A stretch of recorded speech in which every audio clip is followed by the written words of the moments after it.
Time now for sports on 104.7 The Cave. Here's Ned Reynolds. Mike the Intern, Ned Reynolds in the studio on a Tuesday morning. It's kind of a bummer.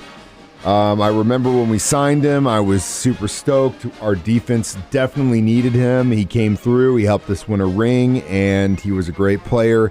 I'm sad to see him go, but in the end, it's a business. It is what it is, and hopefully maybe one day he can come back, sign a day contract with the Chiefs, and retire as a Chief. I don't know if that'll ever happen, considering how things went down, at least from his viewpoint, but the Honey Badger is now a Saint. Well, you're making reference to Tyrann Mathieu, who is about to, I don't think he's officially signed a contract yet, but about to sign with the New Orleans Saints. He's going back home, played at LSU, and back in the Bayou country.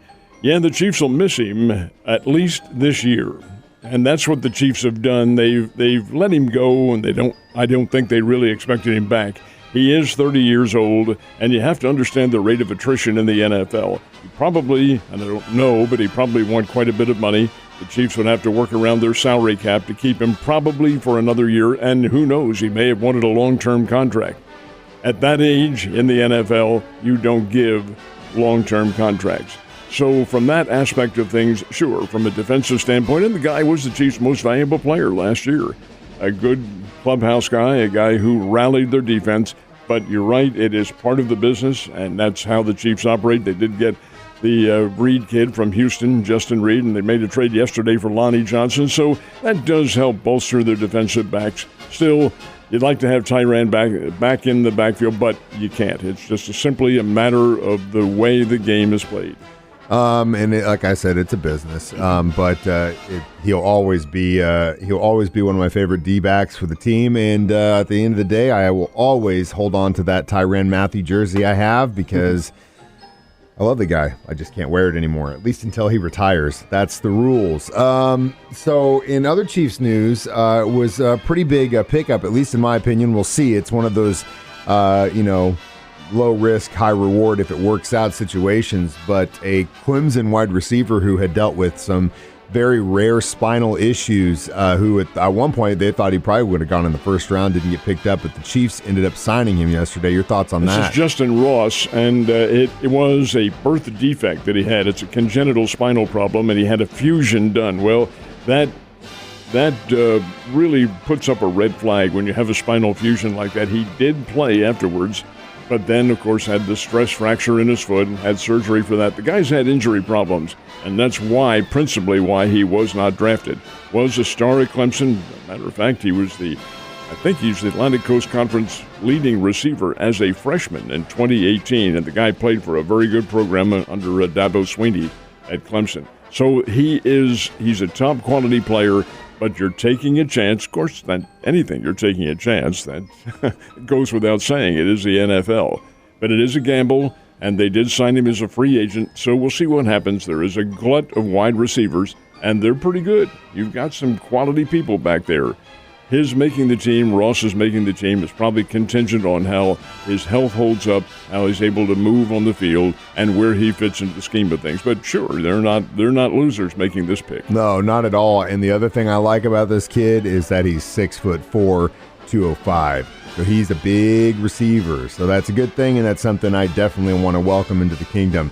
All right, now let's switch gears to NASCAR. Had a little bit of racing yesterday, didn't we? Switching gears, that's a very good analogy right there. And Chase Elliott is the one who shifted his gears properly because for the first time in 26 races, Chase Elliott took the checkered flag. The race was run yesterday at Dover, Delaware. It was to have been run on Sunday, but got rained out. So they ran it yesterday, and Chase Elliott takes that checkered flag. 26 races. That's his longest non-winning streak in NASCAR, and Elliott's certainly happy to be getting that big victory. It means something. Well, don't feel too bad for him. He's still getting a check even when he doesn't win. So, and, he gets to race for a living. Unlike us, we had an I-70 game yesterday, not necessarily a series, but very low-scoring game, if you will. Well, 1-0. It was the final score. The Cardinals won a second-inning home run by Paul Goldschmidt. And the Cardinals got a total of 4 hits in the game. Of course, they're facing Zach Greinke. Even at age 38, the guy can still fire. And the Royals have been in a prolonged slump. They're a better offensive team than that, but therein lies the key. Am I surprised at that? Not at all. The Major League Baseball stats released for the month of April show that the overall batting average in baseball, this is all 30 teams, average is .233, and that is the lowest in history. Think about that now. The average is usually about .253, .254, somewhere around there. It's now .233. That is the average. And the slugging percentage is down from .434 to .370. That's a really cataclysmic slide. All right, why is this happening? Well, number one, there's been a lot of cold weather all throughout Major League Baseball in the month of April. Probably going to be in May, too, for that matter, at the rate we're going. All right, cold weather has been one. Number two, I don't care what anybody tells you, the ball has been deadened.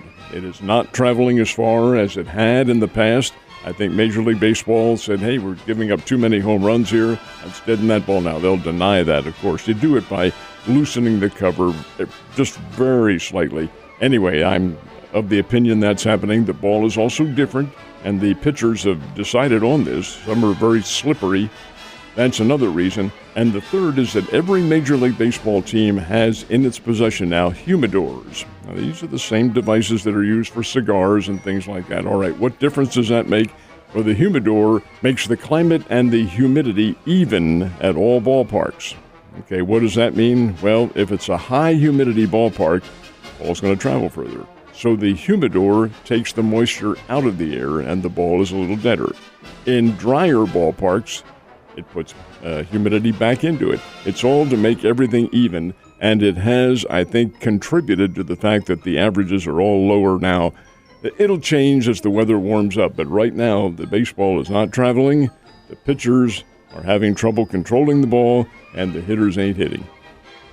It's doing exactly the opposite of what Major League Baseball was trying to do. Let's get him something to be happy about. More hits, more home runs, all this stuff. That's this new commissioner. Well, he's not new. He's been around now, Rob Manfred, for a number of years.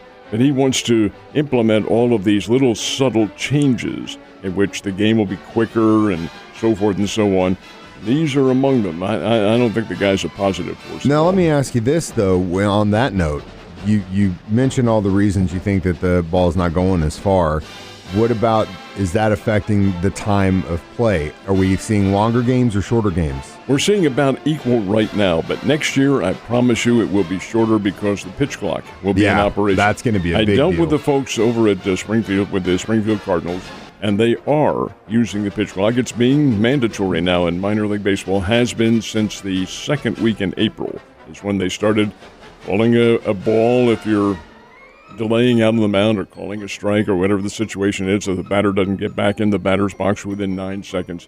And the games have been shorter. They're shorter by about 15 to 20 minutes, and that makes a difference.